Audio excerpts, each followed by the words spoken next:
ladies and gentlemen, boys and girls of all ages, welcome back to another World of Tanks replay with your host, GreatTaz. Now let's get this a battle on the road in 3, 2, 1, roll out.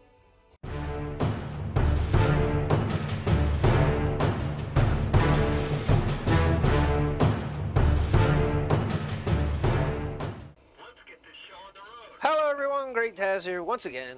Another replay from World of Tanks, and today we're going to be watching myself again play in the T92 light tank on Pilsen. This is a tier 10 battle, and I'm a poor little tier 8 light tank. But again, the engine sounds don't seem to be working, so I'm gonna have to figure out what's going on there. As you've seen in my last video, my boogie video, also the engine sounds were completely gone too. So I'm gonna have to figure that out. As you can see here, I'm rushing right out in the middle. I'm getting some quick spots right there. We go. Got the Object 40, the Persian, the Char Future, and a couple other ones, the Renegade. As you can see, we got a couple other people in here taking some shots right there. Now, not getting any spot damage because we're not still in the primary spotter.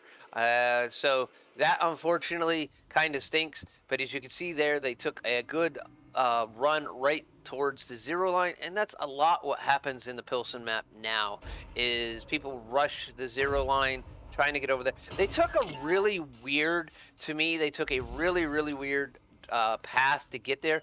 Normally they go along the upper north side of the hill. These guys went right up the hill and right back down in the B line path.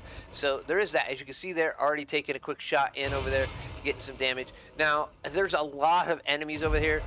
We have a lot of allies, including a heavy that's sitting over there. The T97 tier 8 premium. I think it's a 3-round. Maybe it's a 4-round. It's just the T57 heavy at tier 8. Pretty much, it's the way it looks. It has pretty much most similar like that. So as you can see here, we moved into a spot where we're not sure what to do. We see people getting spotted like the CS59 on the minimap. The Manicore is running around there. The enemy have lost the Peugeot 46 so far, so we're moving on a little bit here, trying to get some shots from long range, maybe get some damage in. As you can see there, the wall falls down. I think that was a Renegade trying to shoot at the CS59 there, but the CS59 wasn't there pretty much anymore. As you can see here, we're going to try to do a little bit of sneaky, and that's basically what, when you're tier 8 light, you have to do in tier 10 games. Now, it is a lot better as a tier 8 light in a tier 10 game than it was when lights first came in. Now, the highest level of lights was tier 5, and then tier 5 lights would see tier 10s. Now, at that point in time, not even a tier 5 light could actually penetrate any of the tier 10 tanks unless they got behind them. And that always didn't happen because the tier 5 lights weren't all super. I mean, one HE round from any of the tier 10s would destroy it, literally. So, as you can see here, I know the SU 130 PM is over there somewhere, so I'm taking some quick shots over that way, hoping to get some unspotted damage. As you can see here, we got a guard over there fighting with the Lorry 40, take a shot, get a quick shot in the 13105. It's only one shot, don't have multiple shots, but still it's enough shot to get a little bit damage for this battle. As you can see, the Renegade and the Tiger 2 have full on pushed over that way, and shows you what we're paying attention. I need to move that roll of wire. Yeah, that was the reason I did it. The roll of wire is in the way. The manufacturers here asked me to move the roll of wire over a couple feet. It wasn't where they wanted it, so I moved it for them.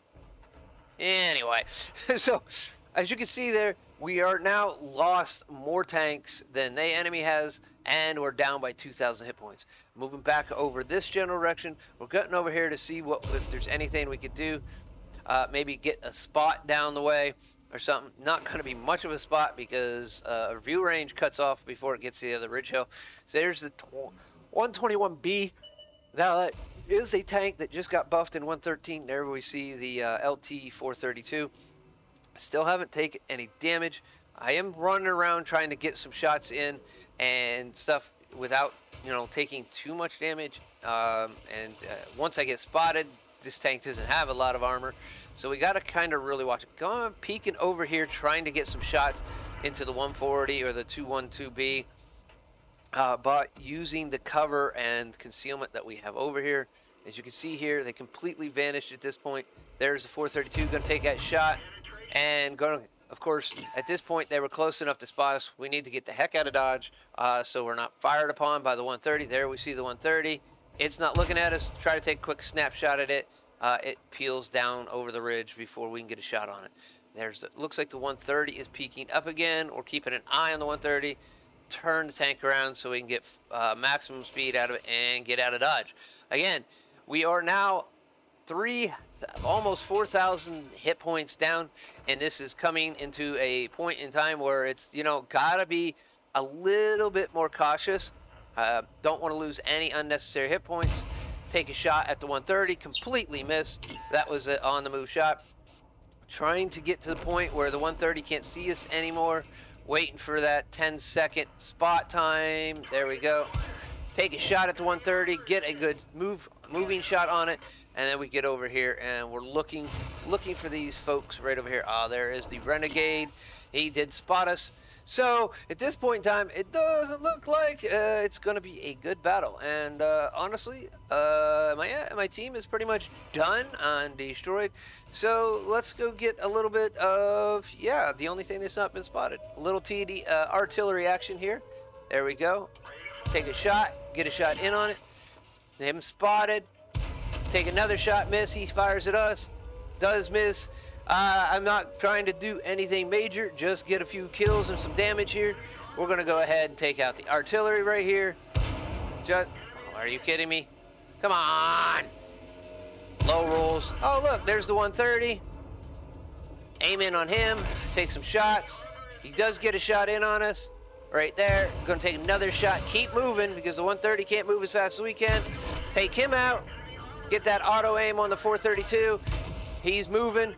We actually loaded HE for the 130, and there we take out the 432 also with the one last shot. Now at this point, it's nothing we can do as we're trying to cover and protect our own skin right there. There is the Tiger 2 and the 140. Unfortunately, that one ends up in defeat. So let's go ahead over to WattRecords.com to see how we did. All right, and here we are. Well, overall, as you saw, that was a defeat, and the team just kind of crumbled. It was one of those things, the way it ends up. We didn't really get anything major. I thought I did a really good job overall trying to keep out of damage range, out of spot range, get a little bit of damage here or there, and then to go back and take out the artillery, and then the SU-130 PM, and also the LT-432 who came after me after, figuring out where I was going to take out Artie, which most time if you're a single light tank at the end of a game against, 10 players, that's what you're going to try to do, and it's smart for the enemy just to go ahead and try to cap. Especially when it's a tier 8 light tank versus a tier 10 medium, 4 tier 9 mediums, and 2 tier 8 heavies. That's not including the tier 9 RDI destroyed, or the tier 8 light, or the tier 8 TD that I destroyed. That's quite a task for the little T92 who does 175, I think, is the max damage, to actually take out. And I don't have enough ammo to do all that. So, there's that. Anyways, back onto this. All I got really was fire for effect. Under the team score, as you can see there, I was number 3 overall damage. On my team, I was number 1 for experience because I was the only one alive. And 1,600 damage isn't bad in a tier 10 battle for a tier 8 light tank, especially on Pilsen. Pilsen's a hard one for, a tank, a light tank to stay hidden and get shots. And the T92 had a little buff in 113, but it's so minimal that it's not even really worth mentioning. I think it's a little damage here or there. Overall, that's what it is. As you can see here, we fired 19, only 13 hit, 12 of them did penetrate. We had those 4 shots on the SU-130 that we just shot off. Anyways, splash damage, that was because we were using heat rounds there. and we were trying to kill the 130 and shot the 432. 473 was over from 300 meters. So we can see here we spotted four damaged, 3 destroyed. Over roughly 4.5 kilometers. It was not premium, so it got 32.7 plus personal orders was 16.3, which equals quite a bit, roughly around 50,000 credits. Pretty close, 49,000, and then only spent about 9,000, so we came out with 39,000. 7-minute battle overall, as you can see there. So we got a little bit of experience here. Well, again, it was a loss, so not much what you can really expect big time.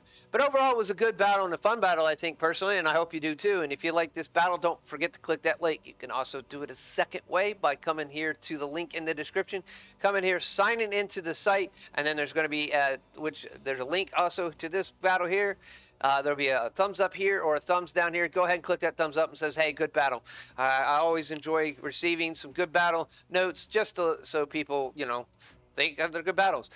If you're not subscribed and you want to keep up to date with all the things I do here, especially my World of Tank replays, my Minecraft Let's Plays, and all my game reviews, make sure you click that subscription button. And if you want instant notification, click the notification bell and change it from occasional to always to get instant notification of all of my new uploads. With that all being said, ladies and gentlemen, there's not much else to say other than I will see you again soon. This is GreatTaz, and I'll see you on the battlefield.